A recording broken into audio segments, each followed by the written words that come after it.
Hello and welcome to another episode of Guns and Yellow Ribbons Live. I am Fergus and I'm joined by the boys today. We have a slightly different lineup than we normally have. On this one, we have got old man Trev. How are you, Trev? Good evening, Fergus. Good evening, everyone. I'm fine, thank you, mate. Absolutely fine. Yeah, I good. do Looking like forward that to this. I do like that 1971 top. It's the year the world Strange, started, isn't it? Strangely enough, so do I, Fergus. I love this top too. And we also have Potsy. Potsy, how are you keeping? What's happening, Fergus? You good, mate? Yeah, not too bad, not too bad. You can see my new top in a few minutes. I'll show you that. Oh, God. Yeah. And finally, added to our quartet is Lee Judges for the first time on Guns and Yellow Ribbons. You did our Gooner to Gooner before, Lee, on the audio, but this is our first one on video. How are you doing? I'm good, thank you. Thanks for inviting us. I'm looking forward to it, So, yeah, first time on, so looking forward to it. Yeah, I'm not like Robbie, though, I'm afraid. So, listen, what we're going to do is we're going to look over the two games. We're going to try and cover them almost simultaneously. So we'll go back and forth over the two of them. It's the Standard Liège game in the Europa League and the Bournemouth game in the Premier League, which we end up being third in the league. Can you believe it? Just have a quick look at this. Let's bring this up on the screen for you. There we go. Liverpool are top. Arsenal are third. You got to go a long way down till you find the scrubbers, don't you? Not far enough down, I like it. No, Yeah. So Arsenal, there was lots of academy players out again, like in the League Cup against Forest. We made 10 changes in total from the side that drew against Manchester United in the Premier League the previous Monday. Arsenal starting lineup had an average age of 22 years, 350 days, the second youngest European squad that we've had after Olympiacos in 2009, when they were 21 years and 215 days old. We talked at half-time, if you remember, on Thursday night, Potsy. We talked at half-time about the prospect of this squad, and it's the best squad that we've seen probably in 10 years. Yeah, easily. I'd say that. I would. I think they've all come through at the right time, haven't they? You know, they all come through at the same time. We normally get Fabregas or Wilshere that comes through. We normally get one. We've got probably 6 or 7 now. I do keep saying, though, I'd like to see some defenders coming through and the defensive midfield come through at some point, because they all seem to be quite similar positions, don't they? Either attacking midfielders or wingers, but they're very exciting to watch. I mean, I mean, the list goes on, doesn't it? There's 6 or 7 that I really do like at the moment. So, and I include Guendouzi in that as well, because he's only 20 years old, you know, and some of them are playing in the first team now. So, yeah, it's exciting to watch. And I think there's two kind of teams at the moment, isn't there? You know, there's this cup team and there's the Premier League team, and the cup team seem exciting to watch to me. So, yeah, I've been looking forward to going up there midweek, which I don't normally do. So that's great. Yeah, I was up there with my grandson, and he's becoming a regular, isn't he, Joseph? He's got the bug big time as Joseph, and he loves meeting up with all the boys in the pub, and shaking hands with all the old men and everything else. Is really, really good. Lee, who out of that crop of youngsters do you see as, the best prospect, or who do you like? I'm a big fan of Willock, if I'll be honest, a real big fan of him. I just like his energy levels. I just like the way he's going about his business. I think he's been superb for us this season so far. I think he's got a big future. It's brilliant that, I remember going to Blackpool in I think it was just after Christmas in the FA Cup, and he scored a couple of goals there, and people were saying he's never going to be an Arsenal player. And I think it's fantastic that he's proven everybody wrong. I'm a big fan of his, yeah. So that's my main man, I think, really. And what type of player from old does he remind you of? Do you know what? It's a tough one. I was thinking about that the other day. Similar, Michael Thomas, somebody like that. I think would be someone that I think we were talking about this yesterday, Dan. I think more of a Michael Thomas. Gets on the end of chances and all that. And I would say somebody like that, but I think he's a bit unique because he's got such a fantastic engine as well, up and down, up and down. I'm a big fan of his, so but I think there's going to be more than just him coming through, if I'll be honest. But he's the one I like the most. Trev, off that crop on Thursday, who did you like the most, and what did you make of, say, as Lee said with Willock? Well, do you know, Fergus, I like them all, but I've got a lot of time for Maitland-Niles. I've got a lot of time for that lad because he's played out of position for so long now, in my view, and the efforts he puts in to play at the inner defence where he's probably not comfortable. Got a lot of time for the lad, and it was lovely to see him get a chance further up the field this week as well. Saka's come from nowhere, isn't he? 17, making us all excited again. But what Potsy said about the squad's very true, isn't it? You look now and you look at the subs bench and you look at what we've got coming through. We've got a great squad. We've got a great developing squad. I'm very excited, Fergus. And looking at the lineup on Thursday, defensively we had Tierney, Holding, Bellerin, all starting. Thoughts on that? Is that the future of our Arsenal back four? If you add in, who's the fourth one? Do you put in there? Do you put in Louise? Do you put in Chambers? Who would you put in? Potsy? We had this discussion last night, didn't we, Lee? And I said, who do you think's going to drop out? And I think we come to an agreement that Socrates will probably be the one that moves out. I think that David Luiz, for me, has had a better start to the season. The problem with David Luiz, he's got an error in him. But saying that, I think Socrates has probably had probably a worse start to the season. He seems to be getting worse and worse for me, Socrates. You're definitely right. Bellerin and Tierney, 100% should be starting. And Holding has to play for me. Has to play. I think when it comes to the last couple of games I've seen him, he has been the commanding one there. I thought on Thursday night he was sensational again. And I think it's going to be Socrates that drops out. But this is our opinions. I don't think our opinions match up with Unai Emery's, and I just have this nasty feeling that he's going to keep Socrates and Luiz together. So I hope I'm wrong, mate. I really do. Okay. Tierney himself, I thought he was outstanding, and some of the crosses that he put in, I thought he reminded me like he's probably the best left back we've seen since Cashley Cole. Trev? Well, he got a great start. It was exciting when you saw the team announced, wasn't it? And they're all back in the midweek side, and you're thinking, yeah, we've been waiting for this for ages and ages now, and they're all in. And then what does he do? When was his first goal? I can't remember. It was early in the game. He puts a cross like that in for the young lad to nod in, and he's off to a flyer, isn't he? It's just, you're on a high from the start. And we just didn't mention Chambers, though, when we mentioned the defenders, did we? I think Chambers he's not let us down at all, the boy, is he? He's looking strong, looking good. From my perspective. Go on, sorry, Fergus. I was going to say slightly controversial, but he played on against Bournemouth, and I think he's probably better I think he should be better as a central midfielder, a defensive midfielder. But at right back, I actually think he's probably better than Bellerin, because defensively he's better than Bellerin. He can put a cross in, which Bellerin can't do. Bellerin is fast and he frightens defenders and makes defenders back off. But I actually prefer many other players than Bellerin in that role. I don't know. I'm a bit like Dan just said. I don't think I have the same view as Emery's going to have, because I wouldn't have Xhaka in my team. I won't talk bad about Xhaka. You know me, I don't talk bad about any players. But Xhaka wouldn't get in my Arsenal side at the current time. I'd either push Louise up the field or push Chambers up the field into that defensive midfield role. So, and I think it's been proven to a certain extent that the speed with which we move the ball up the field without Xhaka in the side is astonishing. So that's me. I'd like to see Louise or Chambers up the field a bit, and whoever don't go up the field, playing centre half alongside Holding, maybe, for me. And Lee, where are you on Xhaka? Because we haven't heard your opinion on Xhaka just yet. He's very I like him, love him. I agree. I don't think his form at the minute is meriting the place in the team. But in saying that, in his defence, I don't think we're playing him in the right position. He's not a holding midfield player as far as I'm concerned.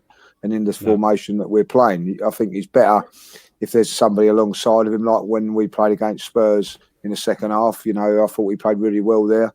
But for me, I'm not really that convinced with Torreira at the minute neither. So I think there is a spot for either Chambers or Louise to go in there. And for me, I'm with Trevor. I don't think Chambers has done anything wrong, and I'd like to see him partner Holding at the back. because I just feel that they're young and they can improve. Where I feel the other two, in Louise and Socrates, just they've got to their wherever they are, their level. They're not going to improve anymore. The only way for them is to deteriorate. So I feel that going with Chambers and Holding would be good for us, But it would be a better pairing. Better pairing. But in saying that, I thought David Luiz played really well on Sunday. So and he does ping a good balls. We're Emery has some strange decisions, but at the moment they're working, so you can't complain. But I'd like, everybody keeps saying, Bellerin to come back and play there. But for me, Chambers has been, he's got the shirt at the moment, and it's up for someone to take it off him. And I don't think it's just fair that someone just takes it off because it's, he's done the business 2 years ago or whatever, So at the moment, Chambers is in control. Yeah, agreed. Russ Morgan says hello to you, Lee, by the way. He says, Lee Judges is everywhere. Every time I turn on my laptop, Lee Judges is there. And he even sticks a little half pint glass. I don't know where he's got that from. So looking at the game, Maitland-Niles played in his preferred role on the right wing. Do you think he was better against Liège? Trev, you talked about Maitland-Niles and said you thought he was better. Do you think he was better in the right wing then, further up the pitch? Well, I don't think he had an outstanding game, to be honest. But yeah, that's where I believe he prefers to play. That's been his position, before he was stuck in the defence. So, but you can't just move in there and judge him on one game, Fergus. It's a different thing. It's a different position, different priorities to play in there. So you've got to give him a bit of time there. But funnily enough, I don't know that he gets in there every week, does he? Because we're so strong in that area now with also Pepe and even Caballos out there. So I don't know. Let's hope he gets a bit of a run there. But there's a lot of people vying for that position at the moment at the Arsenal. Ross has just said in the chat that Chambers has been immense. Maitland-Niles better buck up his ideas because he's going to struggle to get into that midfield area, I would have thought. We've got so many midfielders. It's going to be just so difficult for him to get a place. Mustafi started in our centre-back, and it's three easy for me to say, 3 clean sheets in a row. Who's a Mustafi lover here? Who wants? Dan, do you want to have a chat about Mustafi? I know. Mike, Mustafi lover. No, Mike. Scotty Mike has been on the chat and he's gone, where's his invite? I'm sure it went on the group chat. Sorry, Mike. But I'm glad he's not here because we're mentioning Mustafi and his catchphrase would break our... that will be, yeah. Yeah. Listen, Mustafi was obviously up for. There we go. He's just commented on it now on the live chat. Mike Addison. Well done, Scotty. We're not going to repeat that. No, I'm not going to repeat it. Listen, Mustafi's Mustafi, isn't he? He hasn't really put a foot wrong. I don't think. I think Thursday night had a couple of dodgy passes, didn't he? Up by us, Fergus. We were a little bit nervous when his passing was. He had 3. I think he had 3 Arsenal players and the one Liège player. He managed to pass it to him. But there we go. That's Mustafi for you. I'm not going to give him too much abuse, to be honest with you. We haven't conceded, and that's what everyone's talking about. He's obviously going to play in the cup games and be seen as a cup player until he either leaves in January or the summer. And that's my opinion on Mustafi. That's all I've got to say about it, really. I think yeah, he's probably in the shop window for January more than anything else. Tierney put in the first whipping cross from the left, teeing up Nelson. Tierney put in for the Martinelli's first, and then he teed up for Nelson for the second. And Nelson then recorded an assist for Martinelli's second goal. Martinelli is just, he's a revelation. Sensational, isn't he? Looks amazing, doesn't he? I think he was the first one who cut to my mind when you'd ask the boys about who looked like the real deal, and this guy to me looks sensational.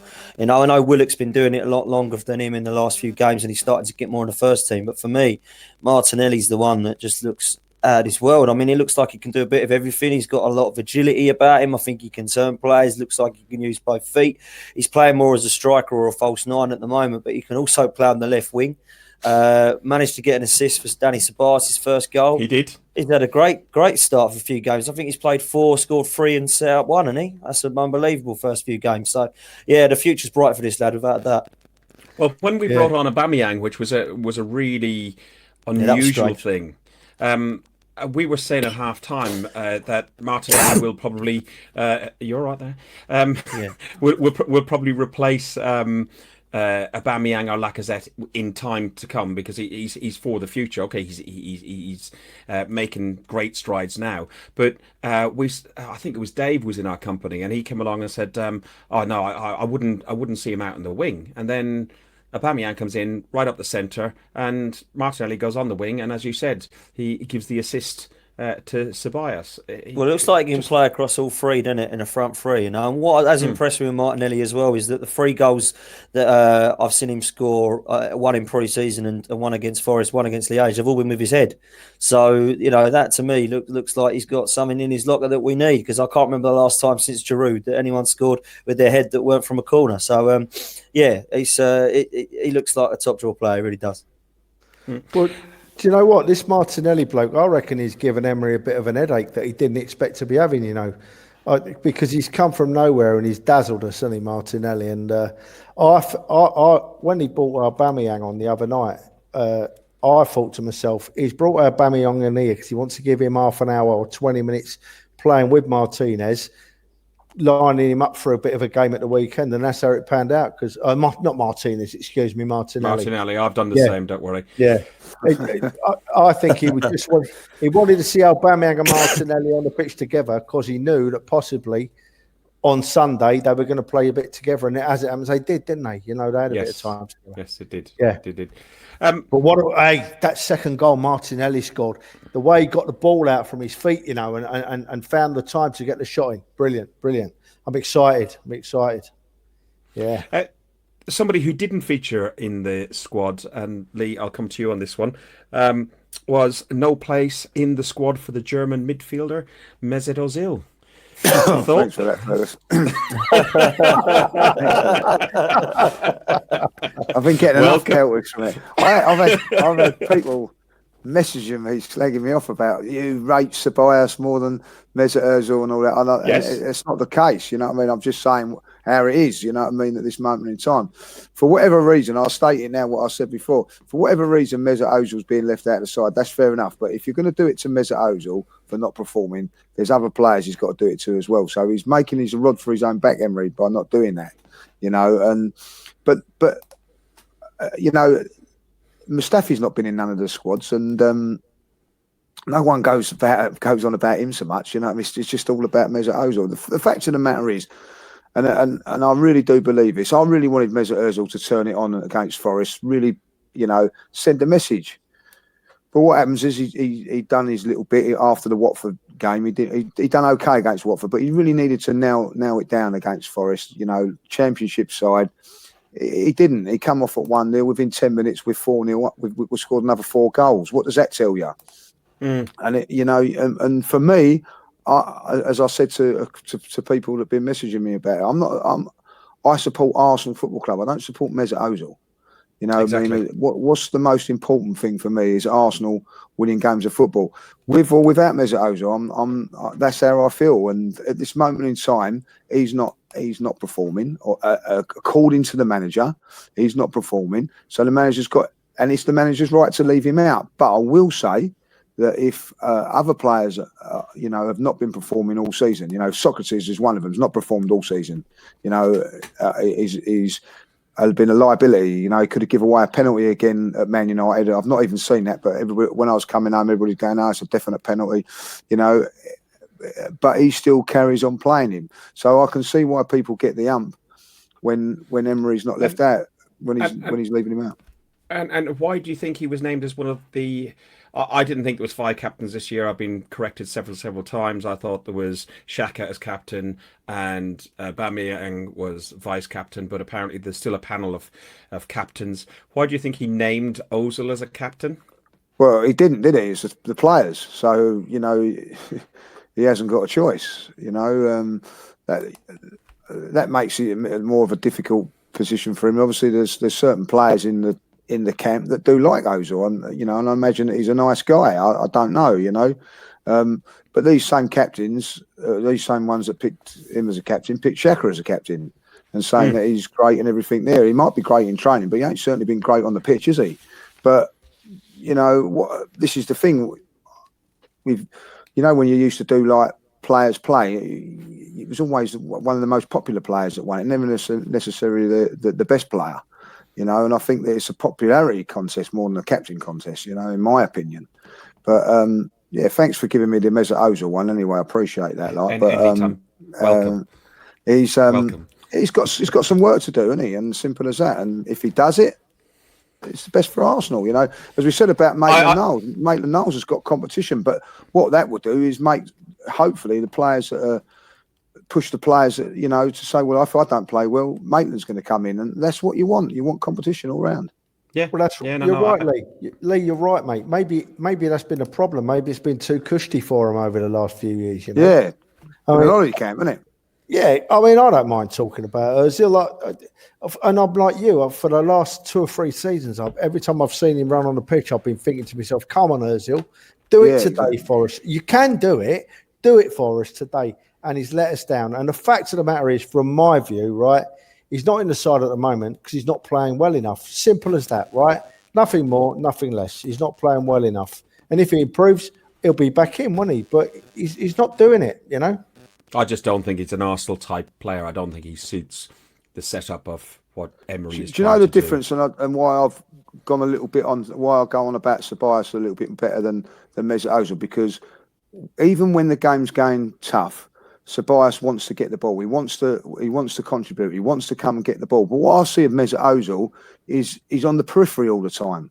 And as Trevor says, none of us will doubt his ability. He's one of the best players I've ever seen for ability wise. He's got a touch to die for. When he performs, yeah, he's got a touch to die for. You know what I mean? His first touch is absolutely unbelievable. But he doesn't. I want to see what him doing what Surpassed does. I want the ball. I want to do this. I want to dictate play. I want to do this. I want to do that. But he does never do that, boys. And that's for me. Surpassed is highlighting what I don't think Mesut Ozil does. Okay. Who would you say, if we finish up on the Liège game, who would you say your man of the match was, Lee, since you were talking? And Martinelli, no 2 ways about it. Absolutely outstanding. Anybody else got anything different than Martinelli? Because I can't think of anybody else. Yeah, I have. Go on. Danny Ceballos. I thought he was outstanding all night. I thought Martinelli took his goals great. I thought everything went through Ceballos, so I'll just give it to Ceballos. So, because he's got the same name as you? Yeah, mate, that's what it is. Danny Ceballos. That sounds better, actually. It does. Right, okay, Bournemouth. Jesus.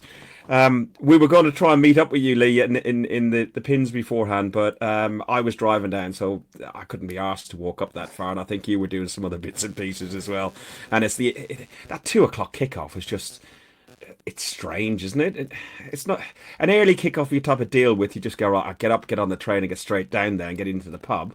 The 3 o'clocks are normal and 4:30s or 4 o'clock is fine. But 2 o'clock is just nearly odd. It's just really strange. And the atmosphere was a little bit, it wasn't, it was probably more lively on Thursday night than it was in there on Sunday. The lineup, we had Pepe and Saka started. Chambers, we touched on already at right back. Is he better than Bellerin at right back? Is which I made my opinion, and you guys can see what you think. And Bellerin and Tierney on the bench. Trev, is Chambers better than Bellerin? At the moment, at this very moment in time, yeah, of course he is. Of course he is. Okay. Bellerin's not been playing. Bellerin's on the way back from injury. Chambers has been absolutely flying, hasn't he? Yeah, so of course Chambers is better. And Chambers has got a position, and it's up to Bellerin to try and get him out. But he's going to have a job on. Okay. And Dan, what about Kolasinac starting over Tierney on the bench? I would have thought, I would have liked to see Tierney come off at, say, 60, 70 minutes on Thursday night.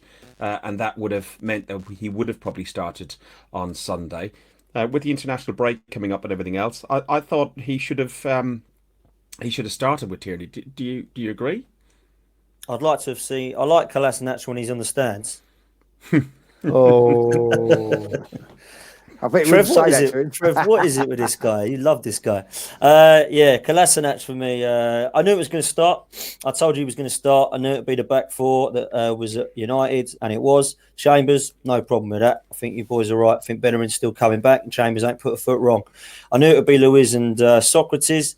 And I knew it would be Kolasinac. I'm really excited about Tierney. I've said many times I think he's going to be our best signing this summer. I think he's going to be better than Pepe and Ceballos. I think everybody will see that when he starts to get a run of games. I think his crossing ability is better, and I think he's an all-round better left back and defender than Kolasinac. Kolasinac couldn't cross a road. Absolutely dreadful. No time for him. I don't like him, and I don't want him in the team. Going forward, people tell me he's brilliant. I ain't seen it. He don't cross, he don't deliver, he don't score, he don't assist. I'm done with him. Tierney for me. Listen, Tierney is a complete upgrade, definitely. As I said earlier, he's probably the best thing since Cashley. So, but I like that. I like that. Louise scored on the 9th minute, his first goal since his summer arrival from Chelsea. Some people are saying he has to score an awful lot more to make up for the ones he's conceded. With giving penalties away and giving free kicks on the edge of the box and stuff away. In fairness to the guy, I actually think it's not always been all his fault. I think some of it is down to the midfield setup that we've got leaves the defence exposed, and he's not a centre back, but by trade, really, is he? He's a defensive midfielder, isn't he?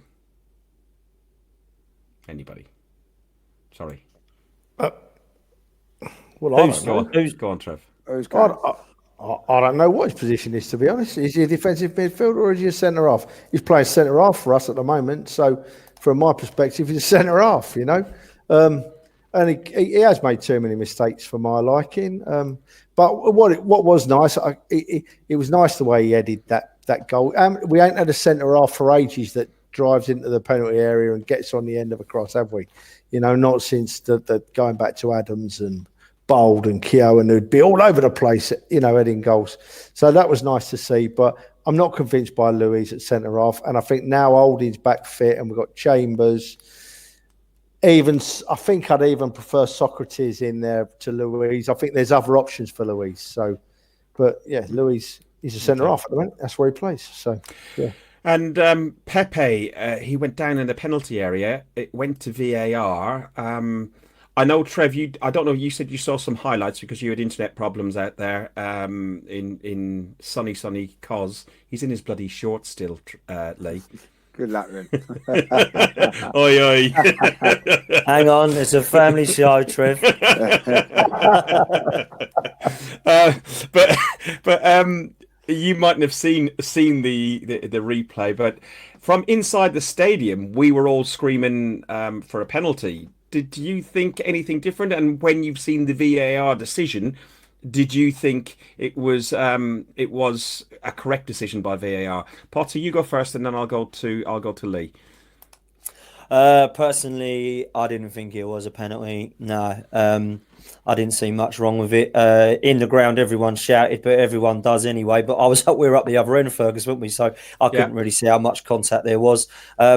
What I will say about Pepe in that half before we come to Lee is the reason I thought he had an all right first half, all right for 25 minutes, was because I thought we were pressing Bournemouth. Things changed in the second half, and then Pepe's performance went downhill. I want to get behind this lad, I really do. And me and Lee were talking last night about how long we're going to give him, and how many more games are we going to give this guy until we start to give him stick. But we give Henry 9 or 10. Yeah, Henry wasn't 72 million though, was he? So we didn't have that weight on his shoulders. But Henry was a big fee for what he was at the time. If forget about 72 million now is 3-4 million back 15 years ago, isn't it? So it's all relative in my view.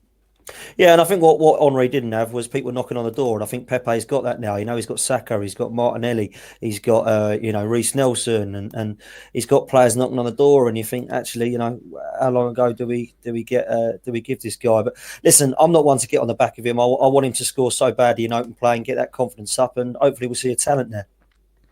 And Lee, what did you make of the VAR decision and the penalty? Did you think it was a penalty? Were you in the North Bank? Were you in the North Bank with us, or were you in the posh seats? I was in the posh seats, sorry. All right, yeah, of course, yeah. That's no. how you roll, isn't it, these days? Yeah, that's video by the seat, you know what I mean? So, I didn't think it was a penalty, but then when you see Liverpool getting penalties like they did, then it's a definite penalty, you know.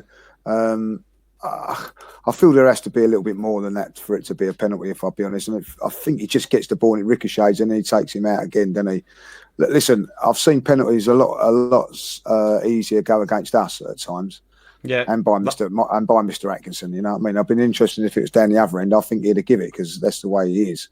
But I think it's 50-50. But the thing is with this VAR, they're not going to overturn it, are they? At the end of the day, it's not clear and obvious. And so it was a difficult one there, like, you know. But it was a lovely bit of skill from Pepe, if I'll be honest. But I'm getting a little bit worried about him, if I'll be honest. I was going to say, what's your verdict on him? Yeah, I like him, and I really hope that he does well. But at this moment in time, I think that, you know, you have to think sometimes more of the team than the player. And I think at this moment in time, there's players more deserving of the position than him. The only reason I think, is continuing to get in the position is because of the transfer fee. As I said yesterday, you know, when Reece Nelson's playing, no one's saying, "Oh, give him time, give him time. He's a youth team player coming through. Like, give him more time." As soon as he has a bad game, "Oh no, he's not good enough at this moment in time. Get him out." Yeah. But with Pepe, it seems, "Oh no, give him another game," and then it's another game. You know, I would have liked to have seen him play against Standard Liège and then try and get his confidence in those sort of games now, like, you know, where there's a little bit less pressure on the team, a little bit more free flowing as we've seen those games, and then say, like, play him in the next Europa League game, play him against Liverpool away at Anfield in the cup, and start boosting his confidence that way. Agreed. You know, and then as soon as he gets a couple of goals, bring him back in and then flying again. That's what I would do. But I think at the moment he's trying too hard, maybe, and it's just affecting the team a little bit because it keeps going down to him and breaking down. And you know, how many more games do you give him? I think that it's now time to just take him out of the firing line.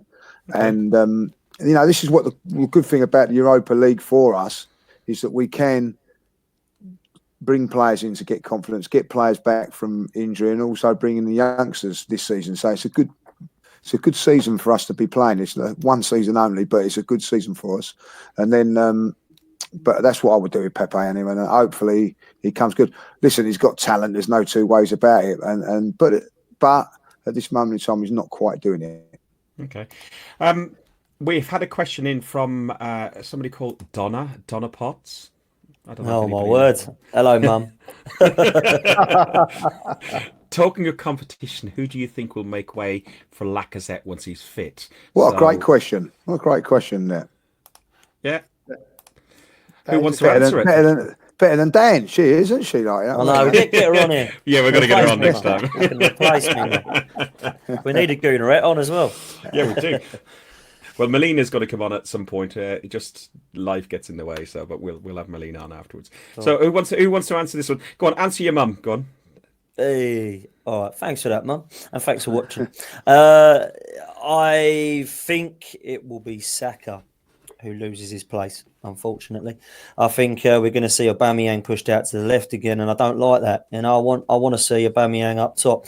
And I wondered if Lacazette can play in a kind of false nine behind with Pepe and Saka either side. But obviously that would then have to drop Danny Ceballos, who I like as well. But it's good having that option, you know, for Emery. It's a tough decision for him, and he wants that. We need competition for places. We've spoken about Saka and Martinelli. We've spoken about Reece Nelson and Maitland-Niles pushing up. It's a great place to be, a position for us to be in, you know. And I believe that Lacazette will, and Bellerin when he comes back, will have a positive effect on Pepe. So Laka 100% has to start. I agree with my mum. I think that he has to come back in. But I think it is going to be Saka, which I think is a little bit harsh. Yeah, but then Saka just steps back into the like the Danny Welbeck role, and he comes on where you can rotate people. Maybe take off Aubameyang some games and put him on. Take off Lacazette other games and put him on. So you know there'll be a place in the squad for the guy. And the guy's only 18 or so. So absolutely. Anybody else think anybody else but Saka be dropped? Yeah, I'm saying Pepe. You're saying I, Pepe will be dropped? I agree with Dan's mum that Lacazette's got to come back into the team. I don't think he'll probably come in against Sheffield United. I think they'll get him a Europa League game under his belt and then probably looking to bring him back against Crystal Palace in the home game. But for me, I think we miss Lacaz's hold-up play in particular. He always scores against the big teams. So for me, he's got to come back ASAP. And at this moment in time, it would be for Pepe. Okay. So Bournemouth offered very little attacking threat in the first half, but Arsenal were unable to kill the game off. I said to, I think it was Dan and Ian beside me, that we needed a second before half-time because I just knew that Bournemouth would change things up at half-time, and they did. In the second half, they improved, and after the break, they went close. Callum Wilson came close, but they rarely really troubled Leno that much. And it ended up being a 1-0 snore fest, really, didn't it? Well, I think about half-time, Fergus. That's the first time I've come out with you and not been depressed, I think, at home this season, isn't it? I mean, we looked fairly comfortable, I thought, in the first half. It wasn't amazing, but I really thought that we could push on in the second and get 2 or 3. My issue with it was, why did the tactics change in the second half? We looked like we were pressing in the first half. We came on in the second. Didn't look like we were interested in pressing them. We let them have the ball. We allowed Bournemouth to come onto us. And if Callum Wilson would have had a shot instead of crossing that, I think it's 1-1 and we go away disappointed. I don't really understand what the tactics were. Again, he brought Torreira on. I don't know what he's doing bringing Torreira on in an Eden Hazard role. I've got no idea what he does that for. For whatever reason, he seems to think that he's bringing him on in now an attacking-minded role. Just bring on Maitland-Niles, instead of Torreira if you're going to put him up there. I do not understand that for the life of me, and no one can explain it to me either. But this is a recurring theme, and listen, I'm one for saying give Emery till May, and I'm on the record to saying give Emery till May. If he gets top 4, we'll take a view then. If he doesn't get top 4, you don't give him his option on his contract. But I am so confused what he does every half time. Last season it was substitutions at half time, and it seemed last season there seemed to be a more up in the ante in the second half. This season, it seems like we're less aggressive and less competitive and more cautious in the second half. Trev, thoughts? Yeah, talking about the game, Fergus, from what I've seen of it, I think Bournemouth would have gone away disappointed. They never got something out of it as the second half wore on. They had some chances, didn't they? But I was 1-0 to the Arsenal. We're all used to hearing that. We're all used to seeing that. But someone summed it up very nicely on social media this week that I read. That we've had a 1-0, right? We're all saying, don't moan about it. It's a 1-0 win. But it weren't a George Graham 1-0 win. And this is how he summed it up. With George Graham's side, if we went 1-0 up after 5 minutes, you could go to the bar for an hour. I know for a fact you could come back halfway through the second half and we'd still be winning 1-0, That's not the case at the moment. We ride in our luck, but it's a win. So move on, and let's try and work Emery out. He obviously got ideas of what he's doing, And Lee, George Graham 1-0. Yeah, but I was laughing at Trevor there because he's dead right. Listen, we used to be 1-0 up and control games. There's a difference between being 1-0 up and controlling games and being 1-0 up and hoping that you're going to get over the line, and that's what it was. There was no constructiveness to it. I felt that Bournemouth if it would have gone on another 5-10 minutes, Bournemouth would have scored. We was hanging on at the end there, and that ain't great tactics from Emery. We wasn't in control of the game, was a lot of George Graham. It's a bit of a myth. We won the league in '91 with the most goals scored. And we actually won the league in '89 on more goals scored than anybody else in the league. That's why we beat Liverpool for the league. So even though we got a lot of 1-0s, we did destroy teams. I remember going to Wimbledon and winning 5-1 away from home. They could turn it on when they wanted to. And with this team at the moment, we're not comfortable when we're winning, and we're not destroying teams. Every game so far has been difficult. And what I'm saying is, like with everybody else, is that we've got bigger and tougher tests to come, and we've got to get the team right and the tactics right, so that when we play these teams, we're going to be firing on all cylinders. I think at the moment we're playing with a handbrake on. The most exciting thing I saw happen on Sunday happened. It was just around a set piece when I actually thought it was Socrates. I thought it was Socrates at first. It was quicker, yeah. There was close your ears. I'm gonna swear for a second because there was a full kit wanker that jumped out of the stands and he became a pitch invader. He had a number 4 on his back. He was a hefty bloke, and he went down in front of Pepe and just done his hands and bowing to him. Everyone was just going, "What's Socrates doing?" Everybody around us, "Oh, well, what's Socrates doing?" Then we realised when the guy went back to his towards the security and received his lifetime ban on somebody else's season ticket, I expect, that it was actually a pitch invader. It was absolutely hilarious. Do you know what? It was probably the most exciting part of the second half, I think, wasn't it? That's how boring the game was. It was. It was really, really, really poor. Really, really poor. So Arsenal have won 14 of the last 17 home matches in all competitions, winning 14, drawing 2 and losing 1. This was the first 1-0 in that sequence, so it's the first time we've done a 1-0 to the Arsenal. Pepe has been involved in 28 goals in his last 30 home league games for Lille and Arsenal, with 16 goals and 12 assists. And Arsenal have won all 6 of their home matches in all competitions against Bournemouth, only against Gainsborough Trinity. Trev, do you remember Gainsborough Trinity? What? No. No. Okay, because we played them back in 1904. Oh, Fergus, I nearly swore then. With them, we had 8 wins out of 8, and that's our best 100%. That's our other 100% record that we've got in our entire history. And Fergus, we still remain undefeated to Gainsborough. Don't try and move on. Don't try and move on, Fergus. I'm not. Go on then. Right, okay, here we go. Full barrels. No, you won't be going in because our house in Lincolnshire, where we live when we're in England, is only an half-hour drive from Gainsborough. And I'm sitting here thinking, what's he telling me about Gainsborough? What have I missed here? No, I'm not having it. There you go. Gainsborough Trinity are still going. Yeah, they're just up the road from Scully Mike, look. Yeah, well, I didn't say they weren't still going. All I said is we're still undefeated to them. I'll tell you what, they're rough around Gainsborough. You don't wind them boys up down in Gainsborough. They'll come looking for you, Fergus, let me tell you. Listen, at the end of that game, we're 1 point behind City, although 16 goals. Ross says that it shows a lack of creativity, and he's probably right. But I think that's probably, I don't know, the midfield is not 100%, and losing Lacazette along the way as well doesn't help the situation. Anybody have a man of the match for that game? Callum Chambers. Has to be. From what I've seen, yeah, I agree. Yeah, he was immense in that game, and he was unlucky not to score as well. Made a good clearance on the end on the line as well. He did, yeah, he really did. Callum Chambers, yeah, you can argue with that. Our next fixture is away to Sheffield.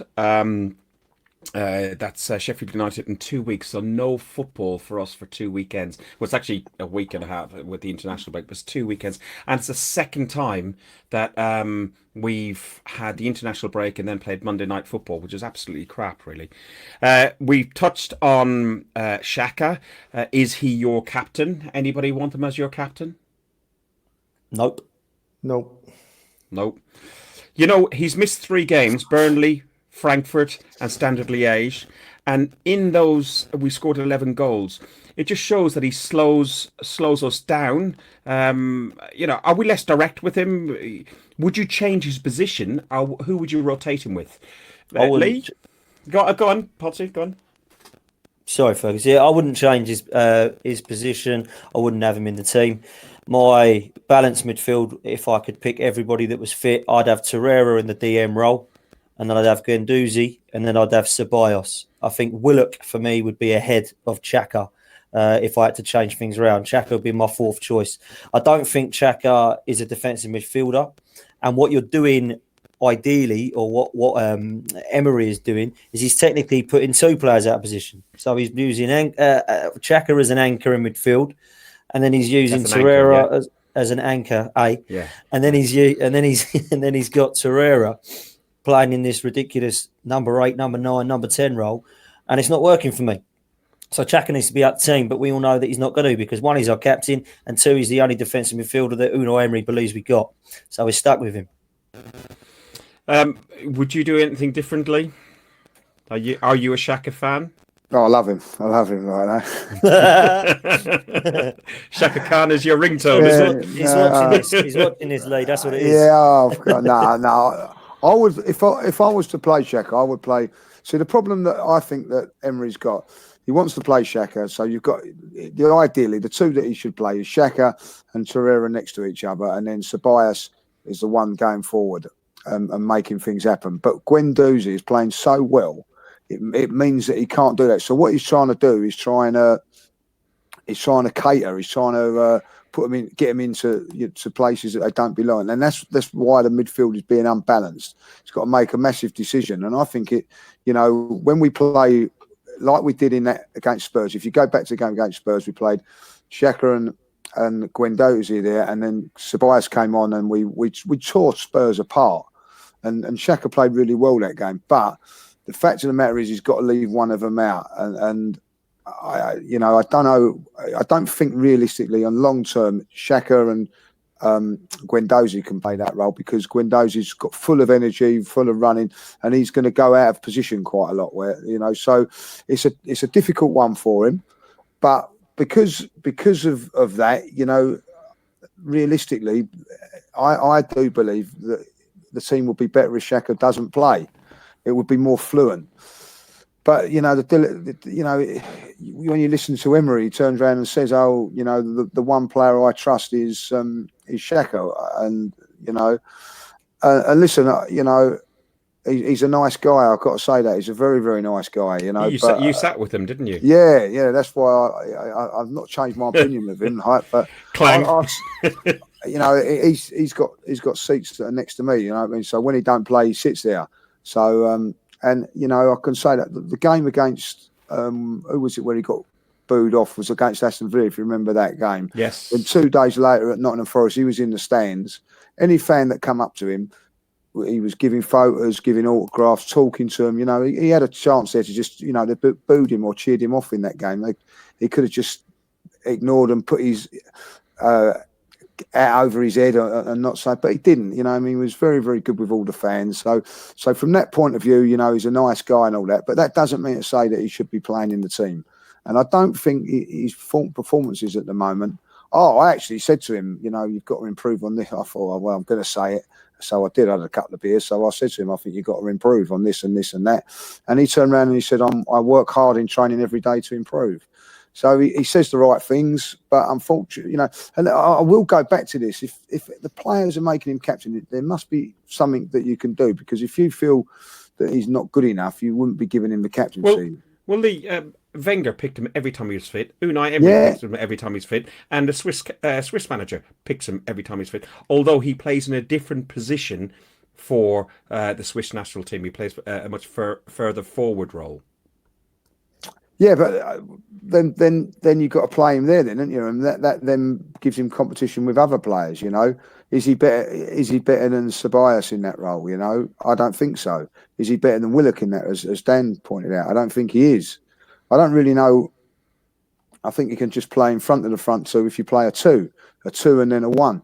But it seems that Emery don't want to do that because he don't want to leave Guendouzi out. And let's face it, Guendouzi is pulling up trees this season and doesn't deserve to be left out. So it's I don't know about you guys. I didn't think that Xhaka was that bad on Sunday. If I'll be honest, he wasn't the worst player. He wasn't the worst player. Andy Fink asks, is he more suited to continental football?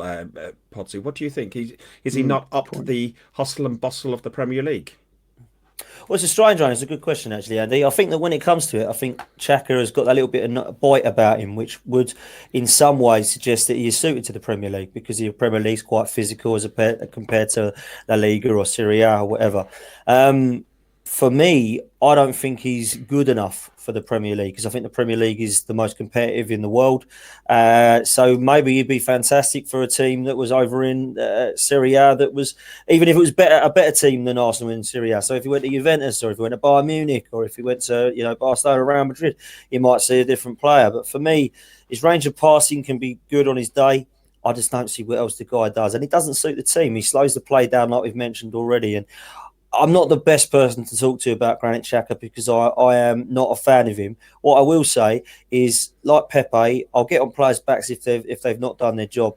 But this guy hasn't done his job over 4 seasons, in my opinion. And when players make the same mistakes year in, year out, I can't back him anymore. That's why I'm different with Pepe because he's only had 8 games. Well, he's not even had that, has he? With Xhaka, he's had 4 seasons. 5 stars. Same with Mustafi. I can't back up players that have done the same mistakes week in, week out, year on, year out. And if it wasn't for Xhaka and Mustafi last year, we'd be third in the league and we'd be happy days. And that is my honest opinion. They made so many mistakes last year between them. Fair point. I don't know if you guys, I know we talked about the pitch invader. I don't know if you guys could hear from the clock end, block 26, Ashburton Army. You could hear the drum. Could you hear the drum Dan Lee? Did you hear the drum? I could hear the drum. I could hear it, yeah. I'm not sure that I could actually, but at least it's more towards clock end. You're by the tunnel, weren't you, Lee? So he's down with Unai and the rest of them, isn't he? Or are you in the are you in the media box? I don't know. I can never figure out which one you're in. I'll wave next time. I'll wave. What, that sort of wave? So the Ashburton Army, I could hear them from. I'm not far from you. I'm a row behind you, Dan. I could hear them, and they're the ones who actually started the North Bank Clock End one. You could hear them starting to build. What's your thoughts? I didn't really hear a drum though. I heard them. I didn't really hear the drum, but maybe my ears need cleaning out then. But if you listen a bit more carefully, the idea wasn't to be over oppressive with the drum, because some of the old boys were all moaning about, I don't want a bloody drum in my ear hole and all this sort of stuff. But come near me, let me tell you. You stick to Olympiacos or something out there, mate. That's what you got to do. I'll be sticking their drumsticks somewhere if they come. In fairness, I don't really have an issue with it. I think if we should adopt the sort of German style where they've got loads of space at the front, ahead of where the seats are, they could put a capo down there, somebody with a loud hailer, somebody with some drums, getting the North Bank or the clock end going. Anything that makes the Emirates louder is good in my opinion. And if there's atmosphere, I'm happy, And I was really impressed with what happened at Tottenham, Fergus. So I'll go back to that. And if that comes back every week, I'll be more than happy. I'm a fan of it all. I want to see atmosphere in the ground. And the Emirates can be dire at times. It can be quiet. And, people take the mick out of it, but they've got a point. It is really quiet at some points, And it's not just the Emirates, it is other stadiums as well. But when the Emirates is rocking, it's rocking, It seems one or the other for us. So, anything to get the atmosphere up, mate. I'm not going to complain at all. There's talk about safe standing coming to the stadiums in 2021. Any of you ever see, like, the continental sort of style with pyrotechnics and, I don't know. But if the club provided those, it would feel a bit sterile and a bit like staged, a bit like ahead of the Champions League or some of the big games when they got all the night games, when they got all the lights. Sometimes it just feels a bit contrived, where when it goes nuts in what was it, the Tottenham game a couple of seasons back, when you see the picture of the young lad down the clock end and he's going shh to the Tottenham fans and all the red smoke's going over, that looks so naturally and organic. And we talked about the Tottenham game inside the stadium and before the stadium, an hour before, they go hello, we are the Tottenham boys. Half time was a Lacazette. When it's more naturally created, I think it's better. But I do think safe standing could make a huge difference to the atmosphere in the ground. We stand anyway, don't we? So, looking around some of the other games, Wolves beating Man City 1-0. That's actually put us really into contention to a top two position in reality. Let's who not would get have, too no, excited. no, no, no. But who would have thought it? We everyone had written off the top two positions as it's Liverpool and Man City. They're going to fight it out, but Man City have been abject to say the least. And Wolves have not been great when they've come back from Europe, and they played on Thursday night, and they go up there and win 2-0, not just 1-0. Well, you see, Wolves had this habit last season, didn't they? Turning it on against the big lads. They should have beaten us at Emirates, if we're honest. We drew 2-2, didn't we? They were a cracking side that day, Wolves. But I reckon 2 more defeats for City and Pep's gone. They'll out him. He'll go to Tottenham, Pep. And Really? yeah. And Pochettino will go to Man United, and they'll all fall apart, and we'll win the league. That's it. There you go. But Wishful thinking, Trev. What's that Greek beer called again? Meathos. But no, Wolves. They've not been so good this season, have they? I don't think Europe's helping them. But last season, they had a habit of doing that, playing well against the big clubs. They had some cracking results. So, yeah, it was a massive shock. But it's the first time that City haven't scored in 44 games. Yeah, that was what surprised me the most, was the fact they didn't score. I think they're gutted at the back, aren't they? They haven't replaced Company in the summer, and Laporte's injured for most of the season. John Stones is out for another 3 or 4 weeks. And then obviously you've got Fernandinho playing there at centre back at the moment, alongside of Mendy, who's not their best defender. You can really tell, and I think you said the other day to me, Lee, about Man City being, gutted at the back, and it just goes to show how important the defence is, because we're in the same position that we leaking goals, and it's so true what you said. Well, they've got so many world-class players, but if you haven't got a defence, you're going to crumble, and that's what's happened to them. They've lost, against Norwich and now Wolves. So realistically, even though they're a point in front of us at the moment, after 8 games, I think we're in a better position than them, because we played Liverpool, we played Tottenham, we played Man United. Exactly. They've only played Spurs, so they've played all lower league opposition, haven't they? Really? Yeah. So they've got a few problems there, and unfortunately, Liverpool seem to be a cut above them at the moment as well. So, if we could run down Man City, we're not going to run down Liverpool, which is a shame. But, this is the thing. This is I think the frustrations of Arsenal fans at the moment, because if we can get our act together, we could really be pushing, because there is problems. And this make no mistake about it. There's problems at Manchester United. There's problems at Tottenham. Chelsea, with their youngsters, have surprised everybody at the moment by doing what they're doing. I think everybody thought that they would be halfway down, but Tammy Abrahams has come up trumps. Can he continue to do that all season? That's going to be the key for me. So I still think that we've got a fantastic chance of really pushing in and getting third place, which will, and if we can get third, if we can aim for third and we don't get third, then we've got fourth. So I think it's a real opportunity if we can just get the midfield sorted out, and we could got a real chance of going for things, and as you say, Manchester City at this moment in time are vulnerable. They are vulnerable, you get their back four, and we know what it's like to have shaky defenders, central defenders. We've had it for 10 years. We've had good players in other areas, and it don't matter how many good players you got. If you can't defend, you're going to get caught out.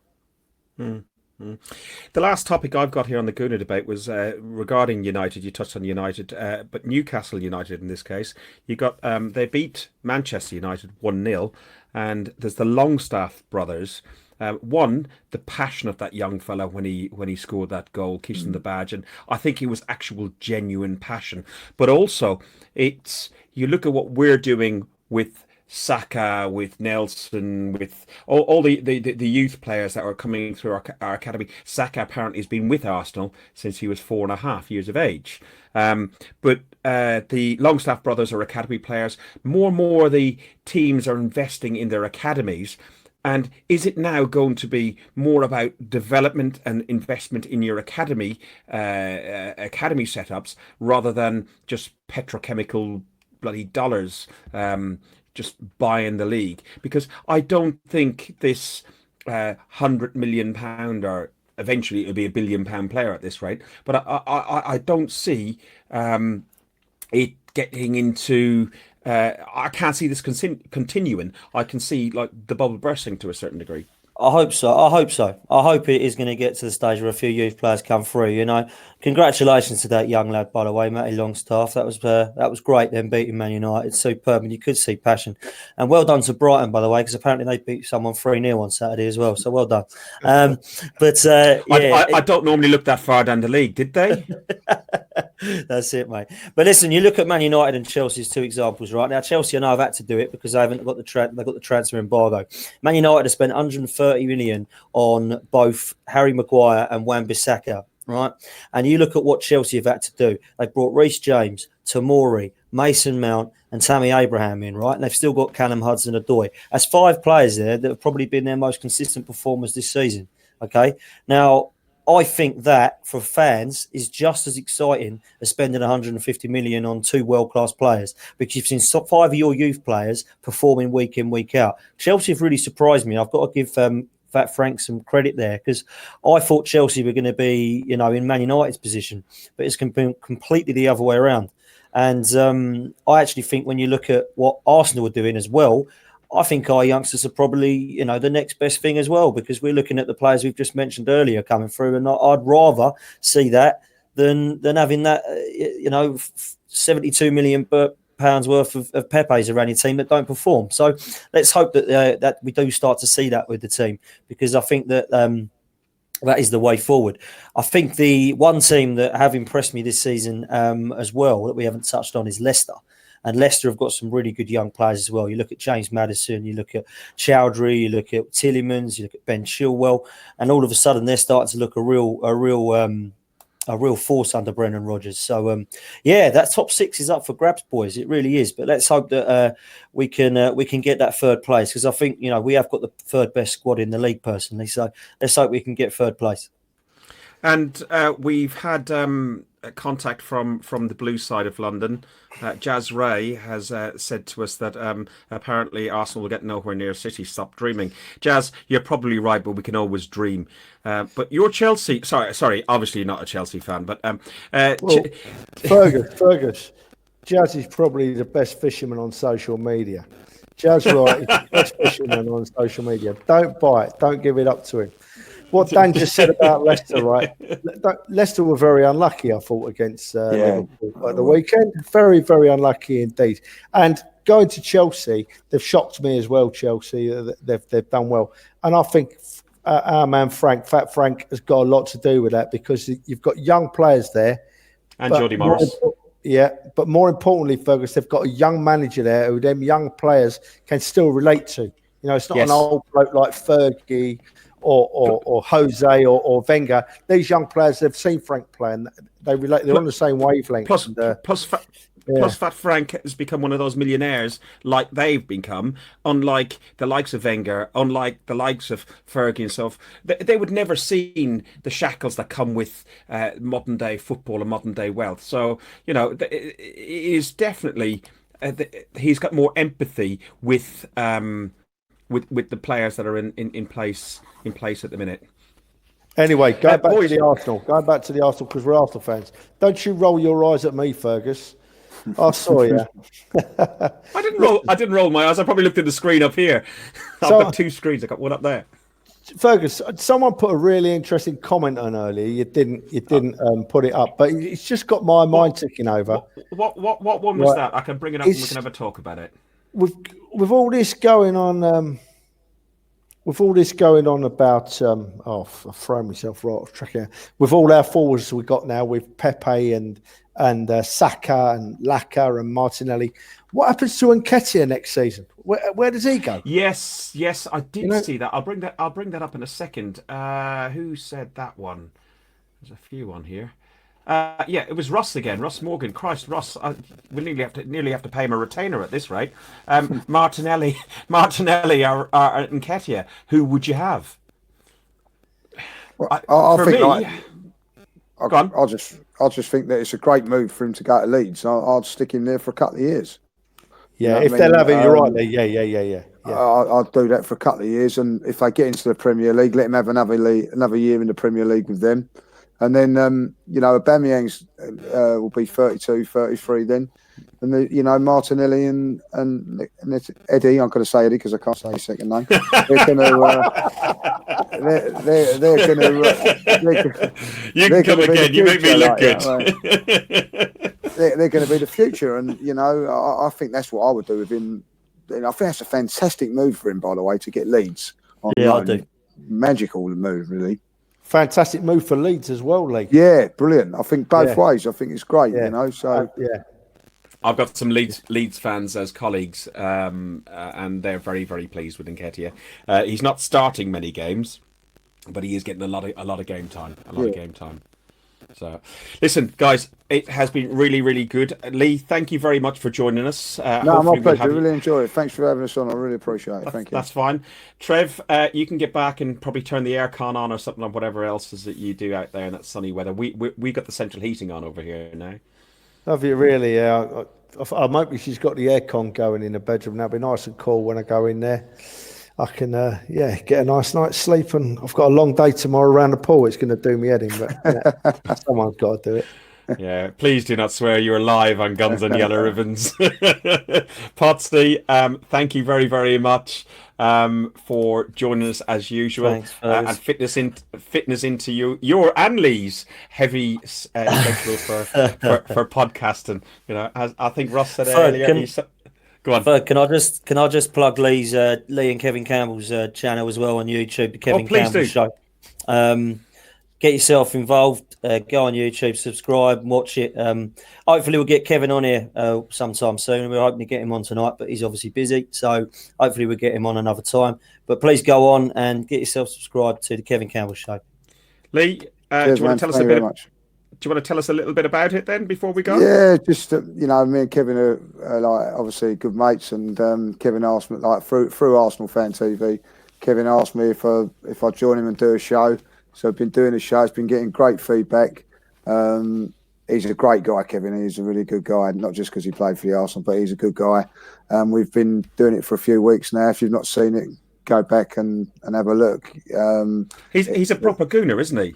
Proper Arsenal fan, like us, and probably like Trev, used to jump in the last 20 minutes of games when you couldn't afford to go back in the Ivory days, and used to go all the time. He's got a few mates that know him through before he become an Arsenal player, and then obviously, he obviously become an Arsenal player, and and he gives you an insight of what it's all about, and from a professional point of view, so. And he's a top guy. He's doing really well on the TV. There, he's on Sky Sports and all that. He's working his way into that and doing really well. So and it's a pleasure being associated with it. I'm really enjoying it, and it's great that people keep coming up to me now and going, "Oh, I really enjoy it." We had Liverpool fans when I was up in Liverpool coming up and saying how much they enjoy it, and because obviously for his Everton connections. But yes, he's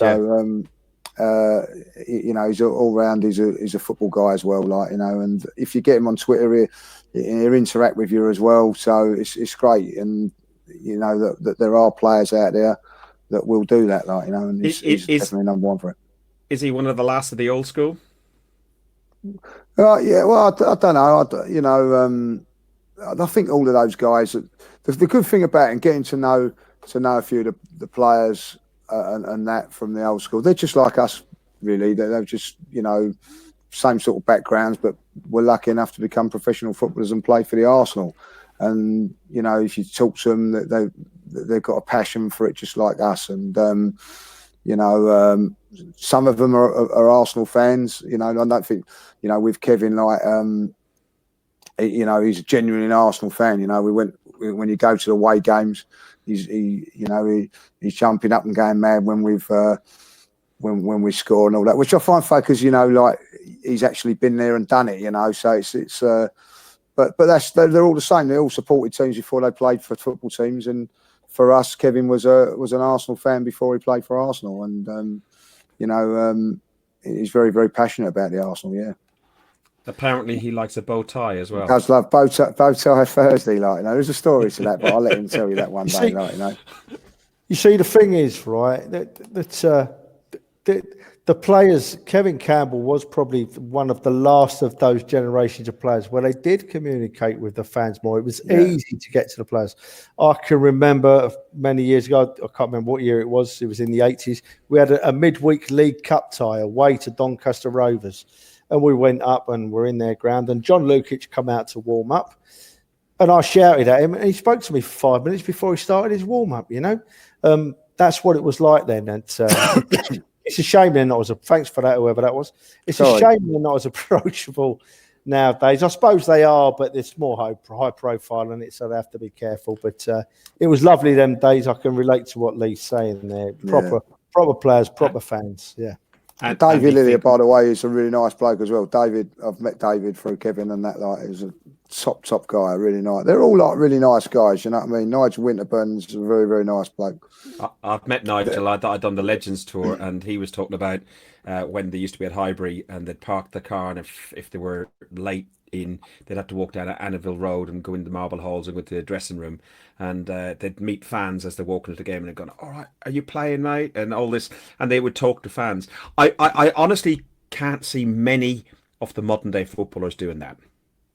Only because it's a different world now. Yeah. Because the money, the protection, and stuff like that. You only have to look at what happened to Ozil and Kolasinac, and we're not going to all over again. But they're on a different level now. The other side of it is a lot of them now, are foreign, so they've not got the same sort of background as us, you know. So they don't have the same connection. The same connection, exactly. Like, you know, that's why it's great that all these younger players are coming through now.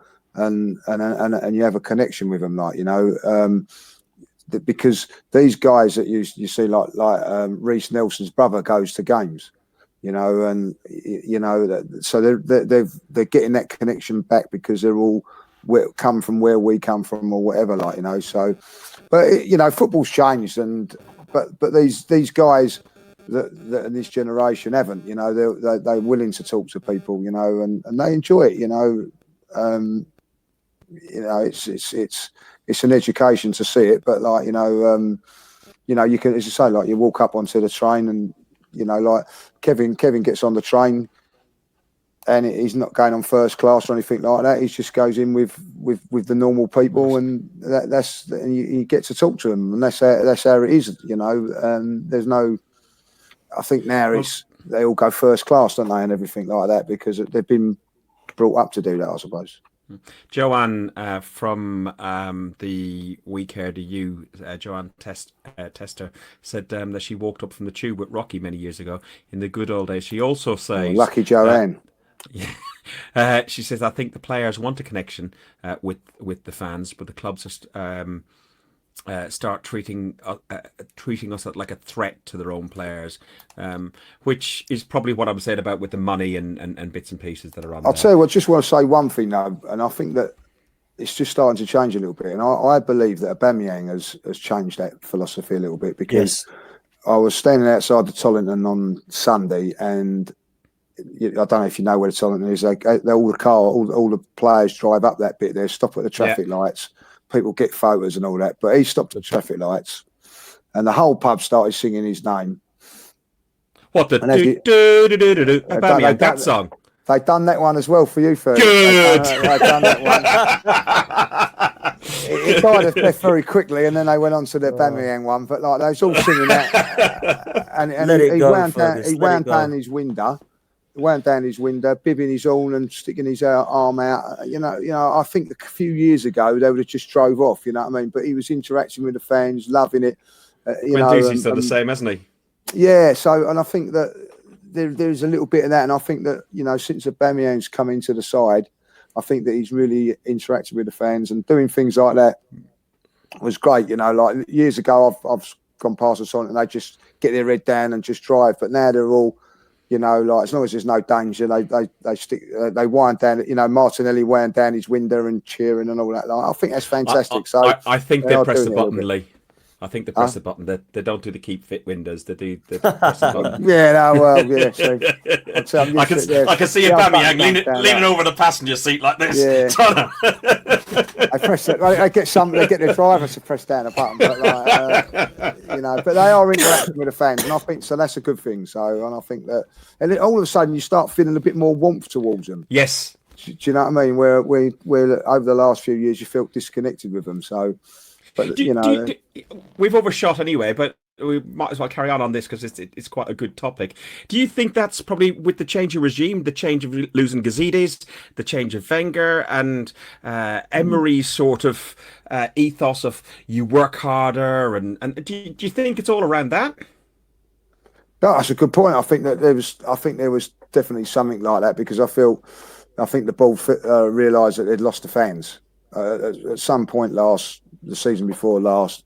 They lost the fans, and I don't think it's all down to Arsene Wenger, but it was the way it's gone. But they've all of a sudden they're starting showing a lot more social stuff and all that, interacting with the fans a little bit more now. And even I'll tell you another thing that I've noticed that they're doing that. Even on the Sunday, they're coming out and warming up. They used to just clap and that was it. Then now they're waving at the supporters and things like that. They've never done that before. So I think that maybe it is a new regime, and long may it continue. Or just a general atmosphere around the club itself. Of you've got rid of the likes of Sanchez and the characters like that, who were a bit divisive in the dressing room apparently. So maybe it's just a better atmosphere within the dressing room. Lee, do you go to any European aways in Germany? Have you been, mate? What do you think of the way their fans are with the players? I mean, Klopp started. Yeah, they're unbelievable, aren't they? Munich fans are unbelievable like that. They come out, they walk around in between before the game. They walk around the ground with the supporters and things like that. It's a different way of life for them there, and they make sure they get the fans involved in everywhere they go. Even like last week when Spurs against Bayern Munich, the whole team go over there and what was there a big surge of energy? Yeah, I think there is always, even when Munich come to the Emirates, they all go over there and do that surge of energy. So very good that, Fergus. I did get, but yeah, they are doing that, and Jurgen Klopp. Do you remember he got pillared for it, didn't he, a few seasons ago when he clapped them, made them all cheer for a draw? But what it does is I think it's a great thing. When we scored against Aston Villa this season, Bama jumping into the crowd and all that. That's what football's about, passion and things like that. So I'm all for it, Of course it is. Of course it is. That's what makes the atmospheres at the ground. I was just in Frankfurt last week or the week before. They've just been beaten 3-0 by us, and it could have been 6-0. They've been well and truly hammered. But 10 minutes after the game, all their players were still there in front of a packed home end, and the fans were all over them, and they were stirring the fans up. And it was I enjoy it, actually. It was the same in Cologne last season as well, and Munich. And as you said, Klopp started doing it, and he's been pilloried a bit for it. But no, I like it. I do. I like it. And Trev, Tierney does it as well, as Dan Harry on there said, with Celtic, he used to whip up the fans and so on. But you're using German football as a comparison. I go where my daughter lives in Dresden. I go to Dynamo Dresden. And the difference is, it sounds bloody stupid, but you can bring a beer in. So you have a beer and you go into the stands. You watch the warm-up, you support the team off the pitch as they go in to get changed into their normal kit for the game, and then they come out, and it's just a big... It's just a build-up 15, 20 minutes beforehand. You have a beer, then you go down, they go in to come back out onto the pitch. You got yourself another beer to watch the first half. Half-time comes, you go down, do whatever you need to do, and then you come back in and watch the game. And at the end, there's no rush. It doesn't matter because it's the whole experience. It's completely different. Completely different. So, boys, if you ever get a chance to go to Bournemouth, that's the one you got to go to, because when you go to Bournemouth, you're about 5 yards from them. where they warm up. They're right there. And it'd be interesting to see how different it'd be this season to the last couple. I remember going to Arsenal and they never said anything to you. You know, never had 5 yards away. But now they're coming up, shaking your hands and things like that. So, but if you ever get a chance to go to Bournemouth, you get right close to the players here, and it's worth a visit. It's tough to get tickets for it, but I was going to say like Goldust. They are. But if you get it, it's great. We had it at Bournemouth last season, didn't we? They were warming up. I'll tell you where else we had it. The friendly up to Boreham Wood, not this season, last season when the first team were there. Yeah. Aubameyang was very friendly with the crowd, and a few of the lads were. Are you going to Bournemouth on Boxing Day, Lee? I don't know yet. I'll have tickets to go whether I go or not because of it depends if my brother comes over. If my brother comes over for Christmas, then I'd stay and watch it. But if not, is Michelle going to let you, mate? That's the question. No, Michelle loves Bournemouth. She'd be straight down there if I got the opportunity. Don't worry about that. Lee, I wear the trousers in my house. That's right. My wife going to Bournemouth. I'm going. Yeah, my wife just chooses which trousers I wear. Yeah. What skirts to wear? I know. You've got the right clanger now, Lee. Saying you're Bournemouth and you might not be using them. Your inbox is going to be full. No, you know what I mean? So, I'll be there Boxing Day. Me and the missus are going. Do you know what? Bournemouth's great. Every time we've been down there, I think it's been in the winter, isn't it? I think one time it was early when Chamberlain scored. I think it was sort of September. Other than that, it's always been winter, like a bit annoying. But there you go. Yeah. Right, guys, thank you again for joining us. Lee, again, thank you very much. Trev, you might still have some heat left. And Potsy, thank you very much. You have been listening to Guns and Yellow Ribbons Live, an Arsenal podcast by Arsenal fans for Arsenal fans. Do join us and subscribe to us on YouTube. We're doing this on Facebook for now, but after Christmas, we're also going to be on YouTube on the lives as well. We're on Twitter. If you want to follow us on Twitter, we're on @Guns and Ribbons. You can see all the guys' Twitter handles on there. Lee, everyone's already probably on yours, but you're at Lee Mark Judges, aren't you? That's it. That's correct. Yeah. Yeah. And obviously you've seen us on Facebook. Thanks very much, and up the arse.